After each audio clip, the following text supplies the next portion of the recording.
कोई बात नहीं। अभी बेटा मैंने जो देखा लास्ट ईयर दुर्गा पार्क से डाबू से जो बच्चे आते थे उनके प्री बोर्ड 12th की बात करो बेटा, 12th की बात। तो उस 12th में बेटा क्या था, एक दो बच्चे जो दुर्गा पार्क का वहाँ पर क्लास लेने जाया करता था, तो वो कुछ बच्चे यहाँ पर भी आते थे। तो जो टाइमिंग क्लास कुछ ऐसे दिक्कत प्रॉब्लम, तो कुछ वहाँ पर आ जाते थे इंस्टीट्यूट में, कुछ यहाँ पर इंस्टीट्यूट में।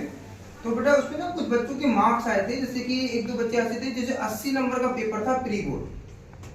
सच बता रहा हूँ, 80 में से 80 मार्क्स अकाउंटेंसी के अंदर, 80 में से 80 प्री बोर्ड के अंदर। और वो प्री बोर्ड का पेपर वो क्या होता है, स्कूल वाले प्रोवाइड कराते हैं कि आप देखो किसी कम है ज्यादा है, तो स्कूल वाले वो देते हैं, घर जाके चेक भी करो कि आपने पेपर कैसे लिखा, पेपर दे भी देते हैं वो।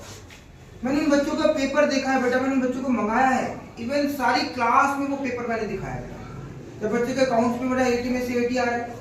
साक्षात पिछली बार भी ऐसा था, हमारे पास मीडिया भी अप्रोच कर रही थी, मीडिया भी आई, अकाउंट्स में 99 बोर्ड एग्जाम के अंदर, बोर्ड एग्जाम के अंदर मायने रखता है बेटा।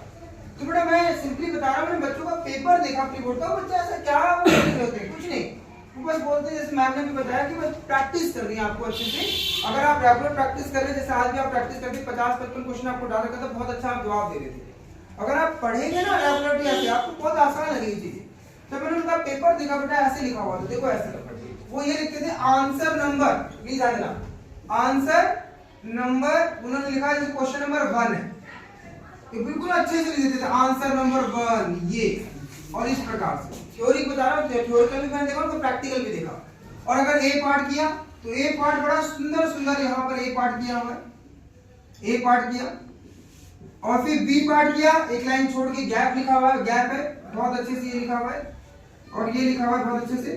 सी पार्ट का आंसर किया, ऐसे किया हुआ है, और टी अगर उसने ऐसे किया हुआ है, पता है आपको क्या टीचर, और बहुत प्रॉपर हेडिंग से आपको थ्योरी आता है, तो हेडिंग लिखी उसके अंदर लिखा हुआ है, हेडिंग लिखी उसके अंदर लिखा हुआ है। और टीचर कैसे चेक करेगा, टीचर ऐसे चेक करेगा, मान लीजिए 6 नंबर का पेपर है, 2 नंबर का, टीचर ऐसे करेगा, अच्छा हेडिंग ये 2 नंबर, 2 नंबर, अच्छा ये हेडिंग अच्छी है, 2 नंबर, टीचर आपके मार्क्स नहीं काटेगा 6 नंबर पूरे। लेकिन एक बच्चा अगर वो क्या करेगा, अगर पॉइंट पे नहीं लिखेगा, वो सारा इकट्ठा करके लिख रहा है, तो टीचर को आपने मौका दिया। अगर आप पॉइंट टू पॉइंट लिख रहे हैं, अच्छे से पॉइंट टू पॉइंट लिख रहे हैं, तो आपको मार्क्स पूरे मिल रहे हैं। नहीं तो आपको कहेगा 6 नंबर का, ये पकड़ो 3 नंबर पकड़ो, अगर आप ऐसे पूरा इकट्ठा लिखोगे। तो थ्योरी के लिए तो आपको तो हमेशा ध्यान रखो, थ्योरी जब भी लिख रहे हो, चाहे वो अकाउंट्स की हो, चाहे इको की हो, चाहे बीएसटी को, किसी भी हो, पॉइंट टू पॉइंट याद करो, पॉइंट टू पॉइंट लिखने की कोशिश करो।